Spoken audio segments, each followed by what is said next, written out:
Hello everyone, welcome back to practice mock. So guys, आज हम बात करने वाले एक वैकेंसी से रिलेटेड। ठीक है, एक वैकेंसी निकाली गई है IREL की तरफ से, तो उसी के बारे में बात करने वाले। क्या वैकेंसी है, ठीक है, कितने नंबर ऑफ पोस्ट है और किस तरीके से आपको वैकेंसी फिल करनी है, या फिर क्या ये जो पोस्ट निकाली गई है किसके लिए निकाली गई, ये सारी बातें हम इस वीडियो में आपसे डिस्कस करने वाले हैं। तो दोस्तों, सबसे पहले हम वीडियो स्टार्ट करने से पहले हम आपसे एक बात बता दे रहे हैं कि ये जो वैकेंसी निकाली गई, ये निकाली गई है IREL की तरफ से। ठीक है, और ये वैकेंसी है, ठीक है, इसमें जो पोस्ट है वो किसके लिए, वो डिप्लोमा के लिए है। तो ये जो वैकेंसी है ये only for the diploma student है। तो सबसे पहले ये बीटेक वालों के लिए वैकेंसी नहीं है। तो अगर आप में से कोई बीटेक स्टूडेंट है, अगर ये इस वीडियो को देख रहा है, तो वो आप इस वीडियो को आप स्किप कर सकते हो कि ये आपके लिए वैकेंसी नहीं है। ये vacancy specially for the diploma student. ठीक है, डिप्लोमा वाले के लिए वैकेंसी है। और ये वैकेंसी निकाली किसकी गई है, किसकी तरफ से गई है, IREL की तरफ से निकाली गई है वैकेंसी। ठीक है, तो सबसे पहले आप देखो कि ये जो एडवर्टीजमेंट है क्या है, किसके लिए, देख लो।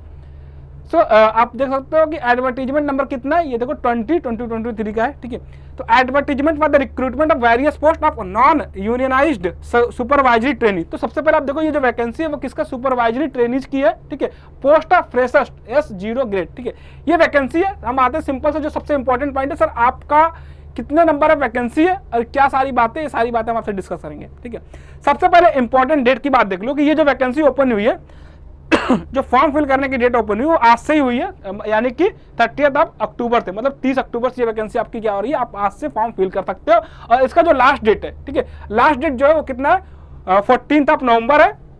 और last date for the online payment कितना, वही है, कितना सेम है, कितना 14 नवंबर है। तो अब सबसे पहले इंपॉर्टेंट बात है कि इंपॉर्टेंट डेट क्या आपका आने वाला हुआ है कि एप्लीकेशन फॉर्म, जो फॉर्म फिलिंग का डेट है वो आज से शुरू हो रहा है। ठीक है, 30 अक्टूबर से, और ये चलेगा कब तक, 14 नवंबर तक ये फॉर्म फिल होगा आपका। ठीक है, उसके बाद अगर मैं बात करूं आपसे, ठीक है, detail of post, number of post, कितने पोस्ट, इन सारी बात को आप देखोगे तो आपके लिए जो आपके काम की पोस्ट है वो कितना, 37 नंबर ऑफ पोस्ट है। किसमें, उसमें भी डिप्लोमा ट्रेनी, जिसमें सिविल, मैकेनिकल, इलेक्ट्रिकल और केमिकल सबकी ये पोस्ट आने वाली। कितना, टोटल 37 नंबर ऑफ पोस्ट है। आप पे ग्रेड आप यहाँ पे देख सकते हो कितना पे ग्रेड है।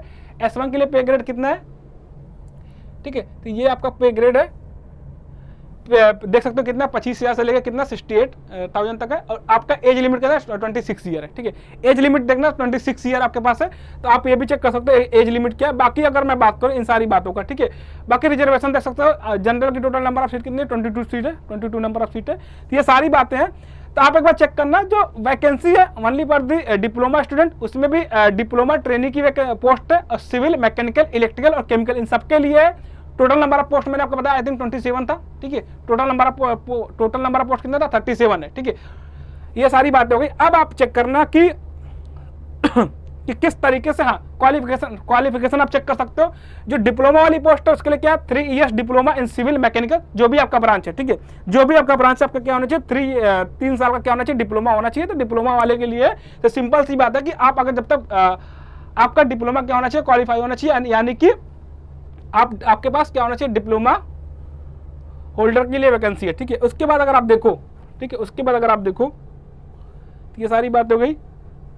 ठीक है, और ये एज रिलेक्शन कितना सेम है, जो सारे एग्जाम में होता है। ओबीसी के लिए कितना 3 इयर्स है, और SC ST के लिए कितना 5 इयर्स है। बाकी सब में सेम ही होता है सारे एग्जाम के लिए, इसमें कोई ऐसा कुछ है नहीं चेक करने लायक। ठीक है, बाकी आप ये सारी चीजें देख सकते हो। उसके बाद अगर आप देखो ना, हाँ, इसके बाद ये चेक कर लो मोड ऑफ सिलेक्शन। ठीक है, मोड ऑफ सिलेक्शन क्या है, इसमें देखो क्या होने वाला है, आपके पास एक पेपर होगा। सबसे पहले एक रिटन टेस्ट होगा, CBT मोड में होने वाला है। रिटन टेस्ट होगा वो CBT मोड में होगा। उसके बाद आपके पास दूसरा भी एक और, पहला स्टेज जो रिटन टेस्ट है, दूसरा एक और स्टेज है, उसमें क्या है, सेकंड लेवल टेस्ट में क्या होने वाला आपके पास, स्किल टेस्ट है, ट्रेड टेस्ट है, कंप्यूटर प्रोफिशिएंसी टेस्ट है, या साइकोमेट्रिक टेस्ट है। ठीक है, तो एक दूसरा लेवल भी इसमें, तो पहले आपके पास रिटन टेस्ट है, दूसरा एक सेकंड लेवल टेस्ट भी है, जिसमें ये सारे जो भी आपका डिपार्टमेंट होगा, जो भी आपका पोस्ट है, उसके हिसाब से आपका इसमें से कोई एक टेस्ट आपका हो सकता है, स्किल टेस्ट हो सकता है, या फिर क्या साइकोमेट्रिक टेस्ट हो सकता है, इसमें से कोई एक और टेस्ट आपका हो सकता है। ठीक है, तो ये सारी बातें हैं कि आपके पास 2 स्टेज है। पहला स्टेज आपके पास CBT एग्जाम होगा, रिटन टेस्ट होगा CBT नेचर में। उसके बाद अगर बात करूँ सर, CBT पेपर क्या होने वाला है। ठीक है, CBT में क्वेश्चन क्या पूछे जाएंगे, तो जो सबसे पहला स्टेज है उसमें 2 पेपर होने वाले, पेपर 1 और पेपर 2। ठीक है, अब पेपर 1 में आपको टोटल 100 नंबर ऑफ क्वेश्चन मिलेंगे, ऑब्जेक्टिव होंगे। ऑब्वियसली बात है, CBT है तो ऑब्जेक्टिव भी होगा।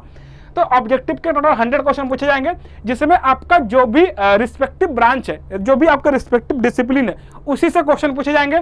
और जो दूसरा पेपर होगा उसमें 50 नंबर आप क्वेश्चन पूछे जाएंगे, और उसका क्या जनरल नॉलेज और जनरल अवेयरनेस के क्वेश्चन होंगे, रीजनिंग के क्वेश्चन होंगे, न्यूमेरिकल एबिलिटी के होंगे और जनरल इंग्लिश के क्वेश्चन होंगे, ठीक है।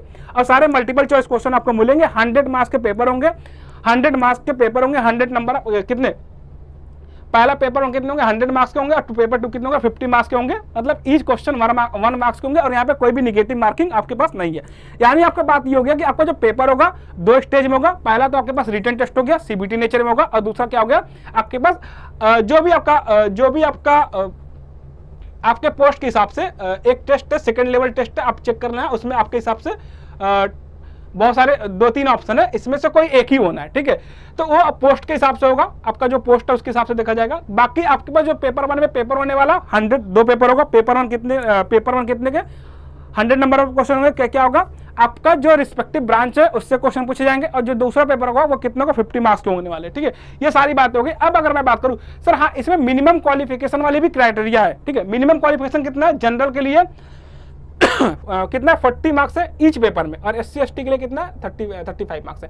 मैंने आपको बताया 2 पेपर होने हैं, पेपर 1 पेपर 2, और दोनों पेपर में जनरल के लिए कितना मिनिमम जो मार्क्स होने चाहिए कितना होना चाहिए, 40% होना चाहिए, और बाकी SC ST के लिए कितना होना चाहिए, 35% होना चाहिए। ये बात हो गई। अब आप एक बार चेक कर लो, ठीक है। रिटन टेस्ट सेंटर आप ये सब सारी बेसिक बातें आप चेक कर लेना, ठीक है।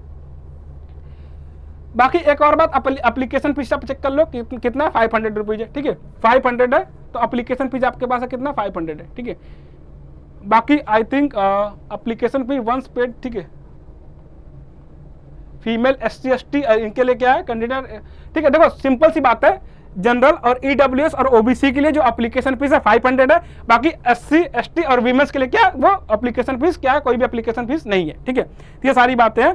तो आप देख लो, थोड़ी सी नंबर आप पोस्ट कम बोल सकते हो, लेकिन अगर आप प्रिपरेशन कर रहे हो, अगर आपकी प्रिपरेशन है अच्छी, अगर नहीं भी है, ठीक है, अगर आपने अभी SSC JEE दिया होगा DDA JEE दिया होगा, तो आपने अभी आप पढ़ाई कर ही रहे हो, तो आप इस फॉर्म को भी क्या कर सकते हो, फिल कर सकते हो, ठीक है। इस फॉर्म को भी फिल करिए और अपने एग्जाम को देते रहिए। So thank you everyone.